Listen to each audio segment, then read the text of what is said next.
Tallinna Lauluväljakul sündmuste puudusele kurta ei saa, kuid see, mis nüüd 16.–19. augustini siin minu selja taga toimub, on midagi enne olematut. Siia on pandud mõne päevaga peale Weekendi kontserdi püsti tõeline discgolfi paradiis ja välja selgitatakse Euroopa meistrid. Loomulikult on osalejate hulgas ka meie oma superstar Kristin Tatar, aga siin on ka palju muud. Teeme väikse tiiru peale, mida kuni laupäevani siin näha saab.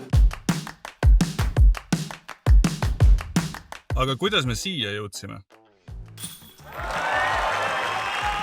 Kui me 2022 sügisel discgolfi Euroopa meistrivõistluste korraldusõiguse saime, teadsime, et tahame kõike teha üle vindi ja teistmoodi, kui keegi kunagi varem on teinud.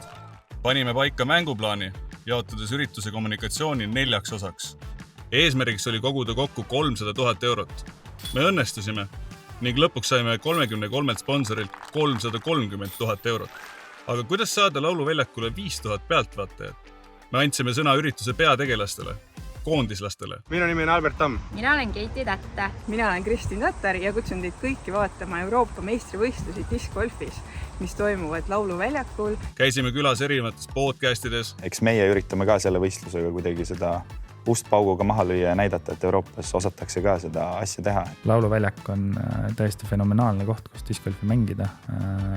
Ma tean, kui äge rada meil tuleb. Korraldasime meediapäeva. Me oleme siin lihtsal põhjusel.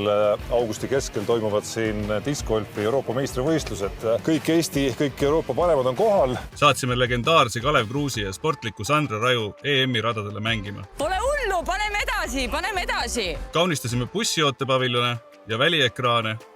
Hõivasime ekraane Sportlandis, Tallinki hotellides, Telia majas ja läbi sotsiaalmeedia ja digireklaamidega paljudes kodudes. Bännerdasime discgolfiradu üle Eesti ja kleepsutasime autosid. Ja oligi käes aeg mängijaid rajale saata. 3 võistluspäeva jooksul kajastati üritust ligi 200 korral nii Eestis kui välismaal. Lauluväljakult käis läbi 7500 pealtvaatajat. Telerite ja arvutite ees nautis sündmust ligi 40 000 inimest.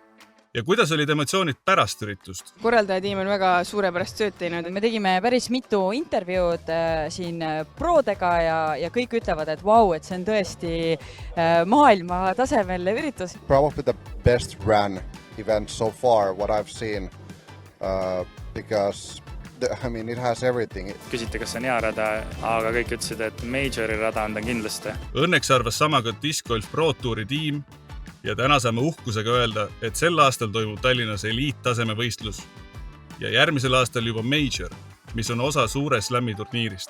Eestis on oodata tippmängijad kogu maailmast. Seega, Lauluväljakul näeme.